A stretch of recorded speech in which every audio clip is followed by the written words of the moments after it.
20th course रहेगा हमारा knowledge and curriculum. Today's we are going to discuss about models of curriculum development. Last time हम लोगों ने tailors के model की बात की थी कि उन्होंने क्या क्या बताया, क्या क्या समझाया, किस तरह से कि जब भी हम करिकुलम डेवलपमेंट करते हैं तो किस तरह से मॉडल को जो है अप्लाई करना चाहिए।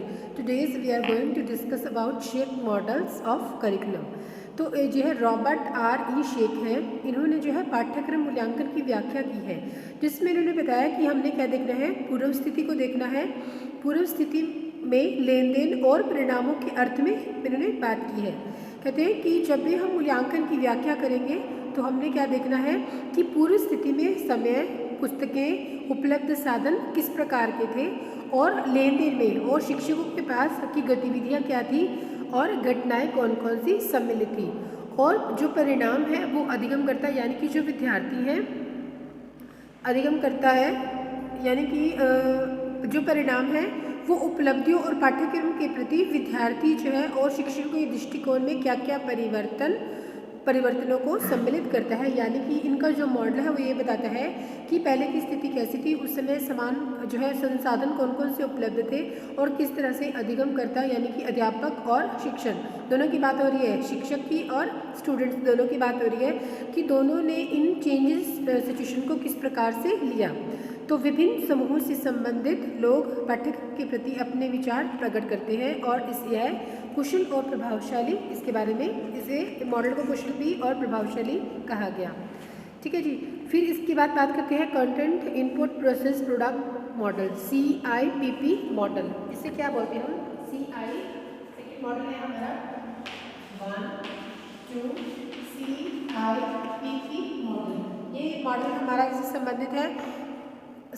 ये हो गया हमारा कॉन्टेक्स्ट हो गया, इनपुट हो गया, देन प्रोसेस और प्रोडक्ट मॉडल इसको बोलते हैं। तो इसकी ये जो मॉडल है किसने, स्टेफल बीन के द्वारा 1971 के अंदर इसको जो है प्रकाशित बताया गया। यहाँ पर C का आशय जो है वो है कॉन्टेक्स्ट के साथ और I का है इनपुट, P हम जानते हैं प्रोसेस और P फॉर प्रोडक्शन। तो इसके अंदर जो 3 शब्दों को बताया गया है और जो इसमें प्रक्रिया रहती है वो है निर्माणात्मक मूल्यांकन की ओर संकेत करता है और चौथा जो है वो उत्पादन, किस तरह से उत्पादन हो रहा है और उत्पादन का हमने मूल्यांकन करना है, इसके बारे में बात करते हैं। उसके बाद है CIPP जो मॉडल है मूलभूत प्रश्नों का उत्तर देता है। इसमें मतलब कुछ जो है क्वेश्चन राइज किए गए हैं कि किस तरह से काम करते हैं। मूल्यांकन में कौन कौन से उद्देश्य पूर्ण किए, यानी कि जब भी हम मूल्यांकन कर रहे हैं तो during this period of time हमारे कौन कौन से ऑब्जेक्टिव जो है वो कंप्लीट हो रहे हैं, कौन कौन से ऑब्जेक्टिव हमारे पूरे हो रहे हैं। फिर कौन सी प्रक्रियाओं का अनुपालन किया गया, उपयुक्त और पूर्ण रूप से कार्य कर रही है या नहीं, क्या उद्देश्य प्राप्त किए गए, और उसके बाद जो हमारे पास चयनित साधन है या जो नियोजित साधन है उनके बारे में क्या निर्णय लिया गया, विषयों में क्या परिणाम रहे और साधनों के विषयों में क्या क्या निर्णय लिया गया। इस तरह से ये जो मॉडल है इसमें जो फर्स्ट 3 स्टेप्स हैं वो बात करते हैं इनपुट की, उसके बाद हमारा क्या हो गया, प्रोसेस हो गया, उसके बाद हमारा जो है लास्ट में जो है प्रोडक्शन की बात होती है, प्रोसेस की बात आती है। और ये जो मॉडल है इसमें उद्देश्यपूर्ण मूल्यांकन की बात की जाती है कि किस तरह से हमने उद्देश्यपूर्ण मूल्यांकन करना है। ठीक है। नेक्स्ट बात करते हैं हिल्डा टाबा मॉडल की। हिल्डा टाबा मॉडल क्या कहता है कि ये जो मॉडल है इस प्रतिमान के द्वारा हिल्डा जो है और टाबा प्रतिमान कहा जाता है, यानी कि हिल्डा टाबा के नाम से ही इस मॉडल को जो है उजागर किया गया। इस मॉडल के अंदर क्या देखा जाता है, मेनली क्या कॉज रहेगा और क्या इफेक्ट रहेगा, किसका, मूल्यांकन का, यानी कि जो भी हमारा पाठ्यक्रम है उसका हम मूल्यांकन कर रहे हैं उस दौरान इनके बीच में क्या क्या प्रभाव पड़ेगा विद्यार्थियों के ऊपर। तो विद्यार्थियों का एक समूह है वो इसका अध्ययन करता है, यानी कि एक ग्रुप बनाया जाता है, उसके ऊपर इसको एक्सपेरिमेंट किया जाता है कि उनको सामग्री प्रदान कर दी जाती है और फिर प्रभाव देखा जाता है कि इसका क्या इफेक्ट रहेगा। इन केस हम सॉल्व में बात करें तो क्या रहेगा, एक ग्रुप है, एक क्लास ले लिया, उसको एक हमने मटेरियल प्रोवाइड कर दिया और फिर देखा गया कुछ टाइम के बाद कि बच्चों को जो मटेरियल प्रोवाइड किया गया इस दौरान उनके बिहेवियर के अंदर या उन्होंने क्या क्या सीखा, क्या क्या बदलाव आते हैं। तो इसे हिल्डा टाबा मॉडल कहा गया है। इस प्रकार विविधताओं के साथ विभिन्न प्रकार की अध्ययन सामग्री तैयार की जाती है और शिक्षार्थियों को प्रदान की जाती है, यानी कि थोड़ा सा और उसके अंदर चेंजेस कर दिया जाता है। बच्चों को जो नए नए मटेरियल्स है या जो भी उसमें चेंज किया गया है वो मटेरियल स्टूडेंट्स को प्रोवाइड किया जाता है और फिर ये देखा जाता है कि उनकी प्रोग्रेस के अंदर कितना डिफरेंस आ रहा है। तो इस प्रकार तुलना के द्वारा सर्वाधिक प्रभावशाली प्रकार के पाठ्यक्रम का निर्णय किया जाता है तथा आगे प्रचारित किया जाता है। इस प्रकार क्या है, इसको आगे इम्प्लीमेंट कर दिया जाता है। इसे हम बोलते हैं हिल्डा टाबा मॉडल। ठीक है जी।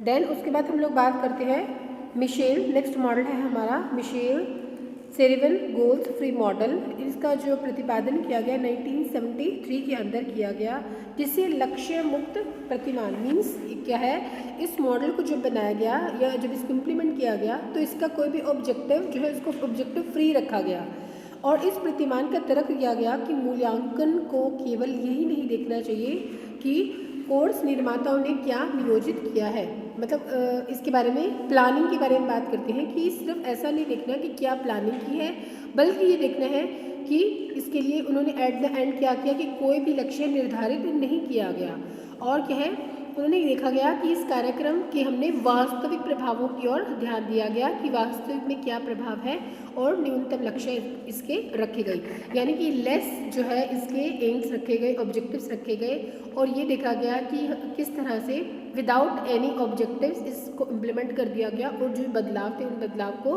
टाइम टू टाइम नोटिस किया गया। इसे क्या बोलते हैं, इसे जो है हम जो है कौन सा मॉडल है, मिशेल का मॉडल इसको कहा जाता है।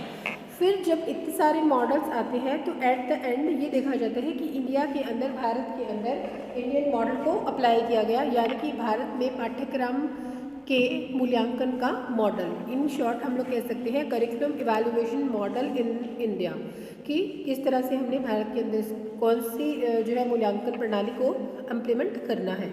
तो भारत में क्या किया गया, इस क्षेत्र में अभी बहुत कम जो है रिसर्च की गई थी, बहुत कम शोध किए गए थे मूल्यांकन के क्षेत्र में। तो क्या किया गया कि एम जो मुखोपाध्याय थे 1981 के अंदर उन्होंने एक प्रतिमान अपनाया, यानी कि एक मॉडल को इम्प्लीमेंट किया। उन्होंने क्या किया, प्राइमरी ऑब्जेक्टिव्स रखे और सेकेंडरी ऑब्जेक्टिव्स रखे। जो प्राइमरी ऑब्जेक्टिव्स थे वो क्या थे हमारे, कि हमने क्या करना है, सब्जेक्ट मैटर को कलेक्ट करना है, यानी कि विषय सामग्री का संगठन हो गया और उत्पादक कौन होगा, शिक्षक होगा। शिक्षक जो है इसका उत्पादक, यानी कि टीचर जो है वो खुद ही मटेरियल को कलेक्ट करेगा, खुद ही मटेरियल को इकट्ठा करेगा।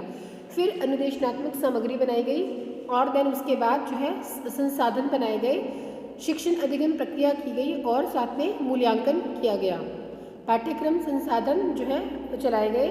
और इस प्रकार से देखा गया कि सेकेंड फेज में क्या किया गया, निरंतर जाँच की गई। निरंतर जाँच करने के बाद क्या देखा गया, निरंतर जांच करने के बाद ये देखा गया कि भाई उसके अंदर क्या क्या चेंजेस आए और इन चीज़ों का ध्यान रखा जाए। संसाधन विकास और पाठ्यक्रम पुनर्विचार किया गया। इसके अंदर जो है चेंजेस, क्या क्या बदलाव देखे गए, निरंतर जांच देखी गई, इसको निरंतर जो है जांच किया गया, संसाधनों का विकास किया गया और पाठ्यक्रम पर लगातार पुनर्विचार किया गया। इस प्रकार से क्या हुआ कि भारत प्रतिमान के अंदर इस मॉडल को इम्प्लीमेंट किया गया। ठीक है जी। उसके ये जो हमारे हैं 5 मॉडल्स हमें दिए गए हैं सिलेबस के अंदर। ड्यूरिंग दिस हमने इन सब मॉडल्स के बारे में हमें नॉलेज होनी चाहिए और शॉर्ट आंसर टाइप में आपसे पूछ सकता है कि एक पर्टिकुलर मॉडल के बारे में बताइए या कोई भी ऐसा मॉडल या इंडिया की में जो मॉडल को इम्प्लीमेंट किया गया उसके बारे में आप अपनी जो है क्या उसके बारे में जानते हैं। तो देखिए इंपॉर्टेंट क्वेश्चंस है मॉडल्स के बारे में एग्जाम में पूछा जा सकता है, तो आप लोगों को इसमें कुछ आना चाहिए।